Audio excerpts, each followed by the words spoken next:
vocal mix. Sobrang impressive.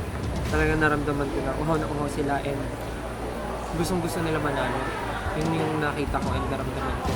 Sobrang game face on and pinaparamdam nila na sila dapat yung manalo dito sa The Voice Generation.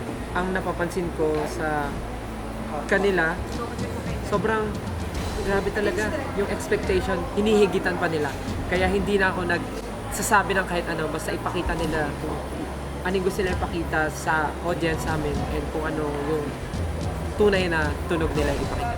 Sobrang happy po kami after kasi finally natapos ko din kami mag-perform. Pero syempre hindi naman po mawawala yung kaba kasi